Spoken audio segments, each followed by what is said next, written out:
What's up, bros and gals? It's Ash here, bringing you a gameplay commentary on the map Nuketown using the L96A1. Search and destroy, game type as usual. And hope you guys are having an awesome week. It should be Tuesday as you're watching this, so I hope school's going well for those of you who have started back, and for those of you who haven't started back yet, enjoy it while it lasts. But the topic that I want to discuss today, actually, there could not be more of an appropriate gameplay for this, because what I want to talk about is the ultimate war weapon. And I'm sure since we're on the map Nuketown, you're thinking that I'm referring to the nuke.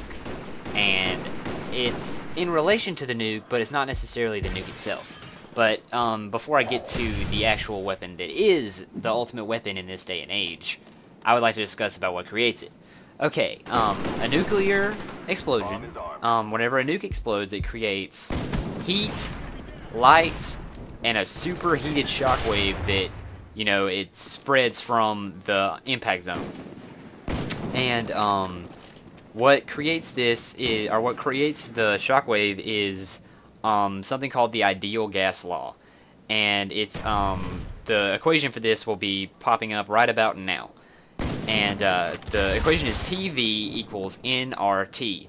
And the P stands for pressure, V is volume, N and R is the moles, or like the amount of units, and then T is for temperature.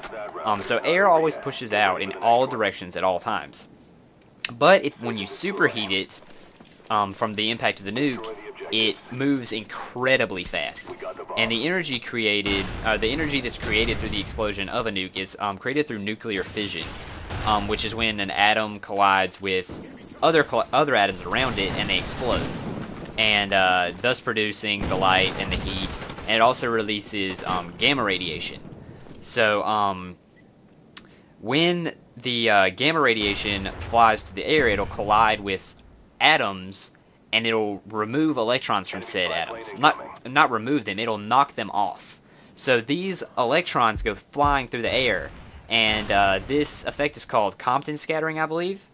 And it's not just one gamma ray that is emitted from a nuke, it's many, many gamma rays. So there's tons of electrons flying through the air. And as these electrons fly through the air, they create like an electric charge, which charges the atmosphere.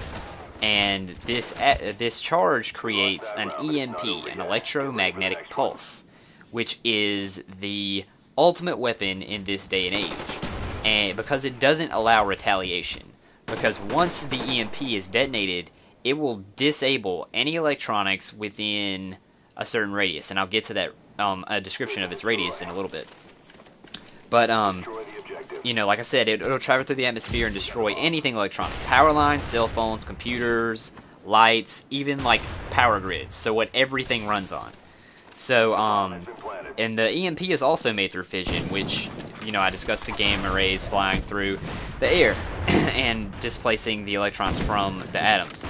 And, you know, nearly everything we have runs on electricity, which, you know, so if this, an EMP blast went off, we'd be screwed. And, you know, transportation, communication, all of our information is held on electronic devices, and even the defense command relies on electricity. And, could you imagine what would happen if all of our electronics were disabled? Mass hysteria, darkness, you know, filth and disease because of lack of, you know, sanitation and whatnot. And imagine this, utter silence. Think about that. No cars work, no computers work, no cell phones work. Silence. And how they would do this, or how any country would orchestrate using this is, and why, is you don't want to annihilate, if you don't want to annihilate a country, you want to conquer it, you can't use a nuke, because what will remain? Ashes? Ashes aren't very fun to conquer. What, just push around a pile of dust, yippee, we own the dust now? No. What they would do is they would detonate the nuke miles above the surface of the whatever country that they wanted to bomb. And actually, here's a little statistic. A nuke itself will only deal damage within a 10 to 15 mile radius. But the way an EMP works is line of sight. So anything within, like, horizon to horizon of the EMP will be affected. So they could literally, like, they could detonate a bomb 300 miles above the surface of the United States, and it would blanket the entire country. Think about that. In one fell swoop, the entire country, all of our electronics go down. Boom. And of course, then again, we could do that to any other country as well. And it's, like I said, it's the ultimate weapon. It doesn't allow for retaliation. Because once all your electronics are down, what are you going to do?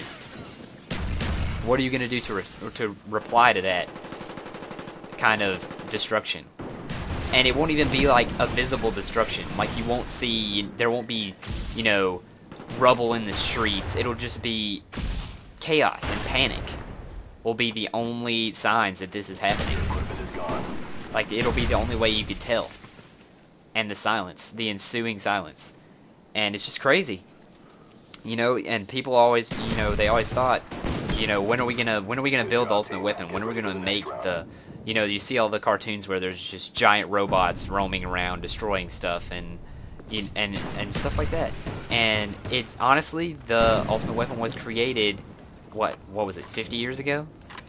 Something like that. And I don't know if they intended it at the time or if they even thought about it. But I guess all they thought about at the time was the massive explosion that would destroy everything. But in this day and age, in this modern era, when we rely so heavily on technology, the pulse created from the nuke is actually more, not deadly, it's more effective than the explosion itself. And, you know, it's just crazy. Like, literally any minute, somebody somewhere, some country could, or we could send a nuke and detonate it over some country and render them helpless. And like I said, we're always wondering when is this technology going to be invented that's going to be the ultimate weapon? And it was invented a long time ago. And it's just insane. I don't think anybody stops to think about it. But this is more of a scientific commentary. I hope you guys enjoyed. If you did, leave a like. And, you know, that's the gameplay. 13-2 on Nuketown. Thought it was a pretty good score, despite the fact that I died twice at the very beginning. But, you guys know what to do, and I'll catch you bros later, as always.